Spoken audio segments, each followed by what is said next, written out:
Bapak, Ibu, saudara-saudari, umat beriman yang terkasih dalam Tuhan kita Yesus Kristus. Jumpa lagi bersama saya dalam Mutiara Pagi kita pada kesempatan ini. Dalam kegiatan kita pada kesempatan ini, renungan yang akan saya bawakan, saya beri judul Taat Aturan. Yang mana renungan ini didasarkan pada Injil Matius bab 17 ayat 22 sampai 27.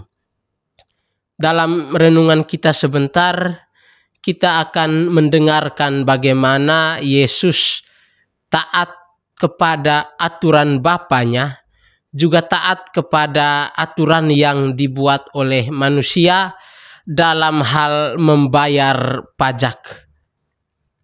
Marilah kita pada kesempatan ini kita membuka kegiatan kita pada pagi hari ini dengan renungan dan doa bersama. Mari kita berdoa. Dalam nama Bapa dan Putra dan Roh Kudus. Amin. Allah Tritunggal yang Maha Kudus, Bapa, Putra dan Roh Kudus. Kami bersyukur untuk rahmat yang boleh kami terima daripadamu sepanjang kesempatan ini.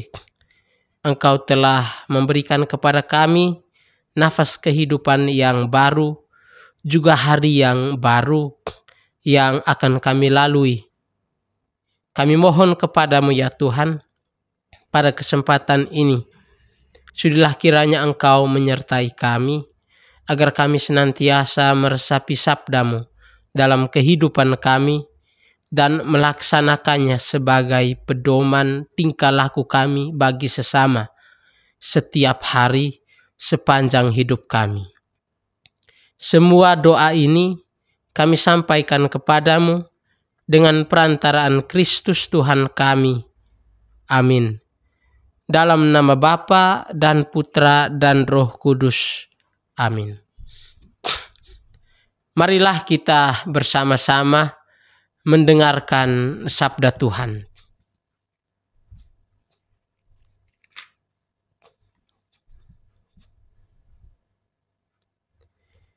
Inilah Injil suci menurut Matius.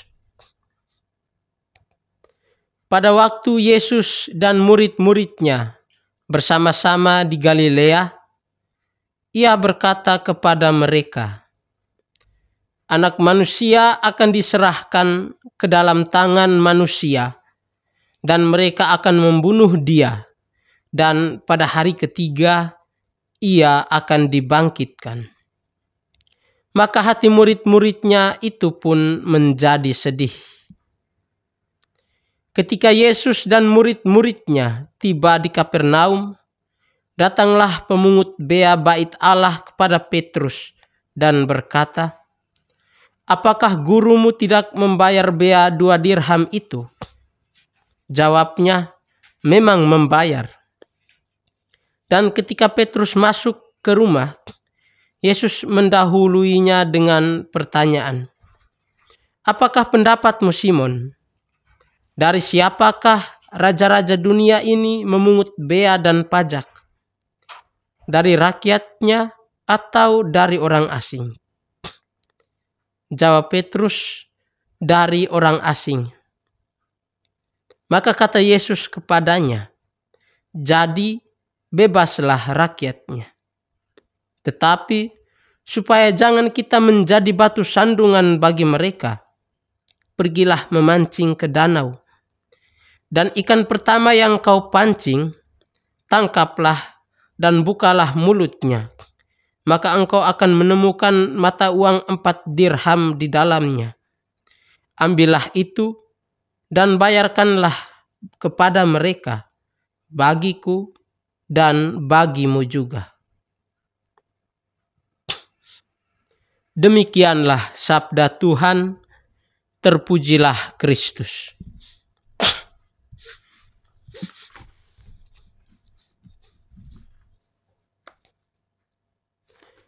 Bapak, Ibu, saudara-saudari, umat beriman yang terkasih dalam Tuhan kita Yesus Kristus.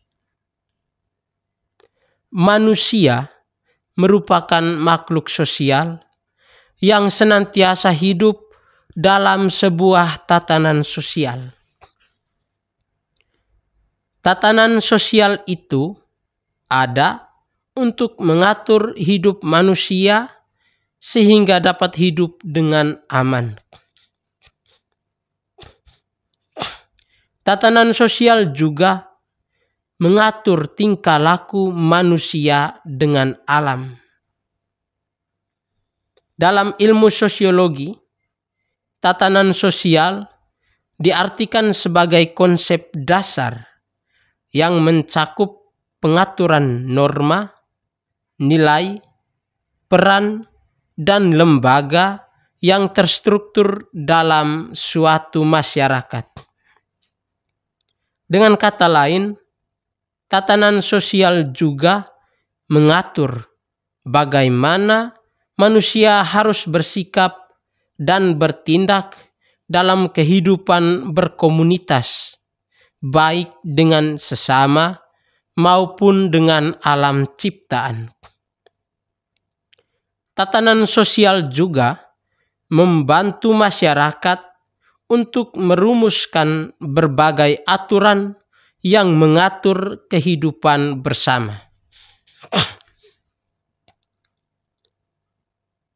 Aturan memiliki peran yang penting di dalam kehidupan bersama. Tanpa adanya aturan, manusia tidak dapat hidup dengan baik. Kehidupan sosial tanpa aturan akan menyebabkan kekacauan. Seorang pemikir Inggris yang bernama Thomas Hobbes menegaskan bahwa negara didirikan berdasarkan konsensus atau kontrak sosial antara manusia dengan manusia lainnya.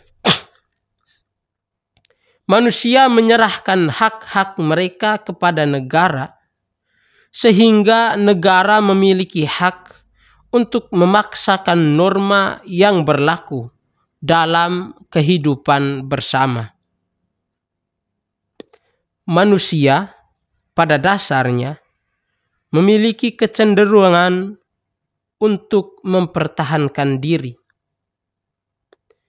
Jika tidak ada institusi negara, maka yang terjadi adalah perang semua melawan semua.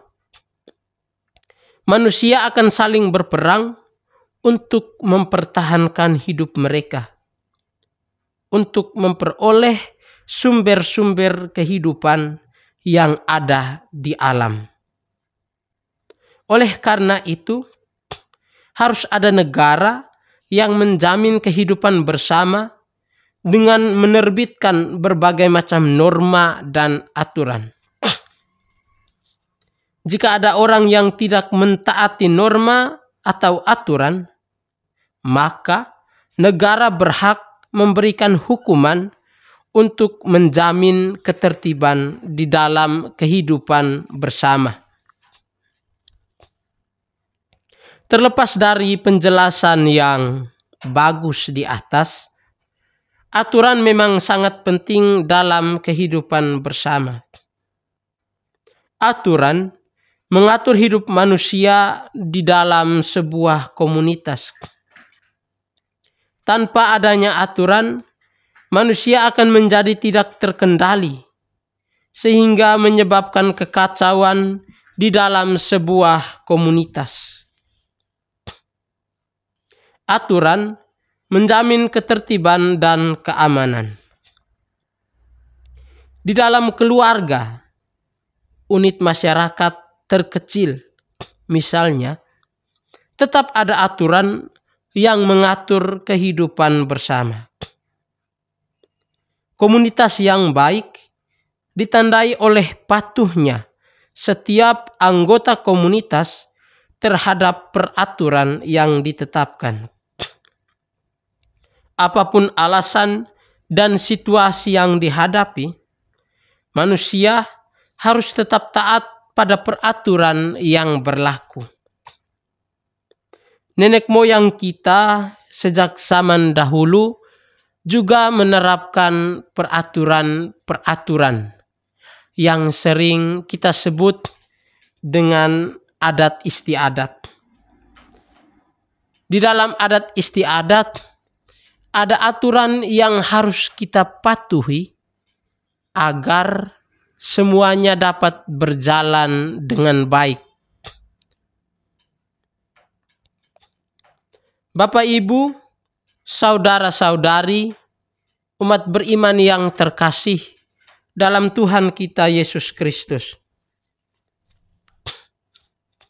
Bacaan Injil yang baru saja kita dengar mengajarkan kepada kita tentang pentingnya mentaati aturan. Yesus sendiri menjadi contoh bagi kita bagaimana mentaati aturan di dalam kehidupan ini. Bagi Yesus, aturan itu sangat penting. Dengan mengikuti aturan, kita tidak menjadi batu sandungan bagi orang lain. Bacaan Injil diawali dengan pemberitahuan kedua tentang penderitaan Yesus. Penginjil Matius dan juga kedua Injil sinoptik lainnya mencatat bahwa ada 3 kali pemberitahuan tentang penderitaan Yesus. Dalam Injil Matius misalnya, pemberitahuan pertama terjadi setelah pengakuan Petrus terhadap Yesus sebagai anak Allah yang hidup, Mesias yang dijanjikan Allah, yang mana telah kita renungkan pada beberapa waktu yang lalu. Pemberitahuan kedua itu terjadi setelah Yesus menyembuhkan seorang anak muda yang sakit ayan. Sedangkan pemberitahuan ketiga tercatat setelah Yesus mengajar kepada banyak orang. Jika kita membaca dengan cermat, pemberitahuan tentang penderitaan Yesus itu terjadi setelah peristiwa-peristiwa penting. Pemberitahuan pertama terjadi setelah penyataan diri Yesus sebagai Mesias, anak Allah yang dijanjikan. Konteks ini merupakan penegasan akan misi kedatangan Yesus sebagai anak Allah di tengah dunia. Yesus datang untuk menyelamatkan umat manusia dari kuasa dosa dan maut. Ada sedikit perbedaan antara pemberitahuan pertama dan kedua tentang penderitaan Yesus ini.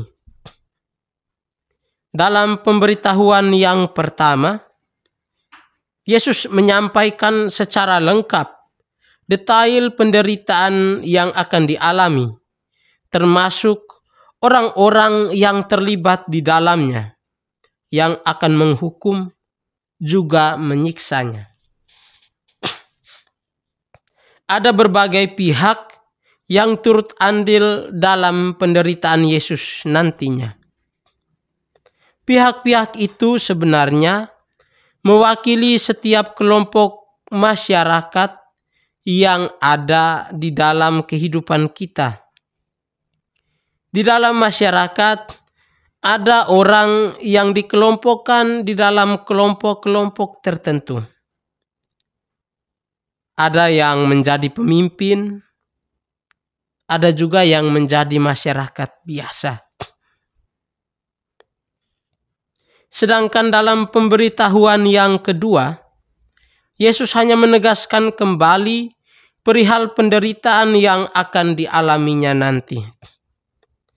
Di akhir pemberitahuan itu, Yesus menegaskan bahwa pada hari ketiga ia akan bangkit. Berita kebangkitan ini menjadi kabar sukacita yang amat besar di dalam diri setiap murid Kristus. Tanggapan yang diberikan para murid Kristus dalam pemberitaan pertama dan kedua juga berbeda. Dalam pemberitahuan yang pertama, hanya Petrus yang memberi tanggapan, berusaha mencegah hal itu. Petrus tidak ingin agar gurunya mati. Keinginan Petrus ini tentu saja bertentangan dengan kehendak Allah. Oleh karena itu, Yesus menegaskan kehendak Bapanya. Dalam pemberitahuan yang kedua, hati para muridnya merasa sedih. Mereka sedih karena Yesus akan meninggalkan mereka.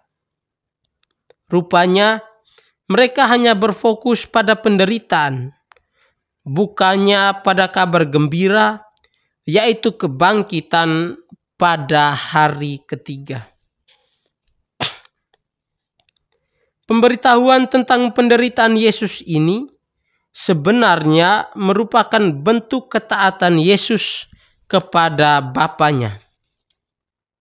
Inilah ketaatan yang sempurna, ketaatan bahkan untuk mengalami penderitaan. Dengan kata lain, inilah bentuk ketaatan Yesus terhadap aturan yang ditetapkan oleh Bapanya. Ketaatan inilah yang harus menjadi contoh bagi kita semua sebagai pengikut Kristus. Kabar penderitaan ini juga disampaikan di daerah Galilea, tempat pertama kali Yesus memanggil murid-muridnya, dan juga tempat Yesus naik ke surga dan berpisah dari para muridnya.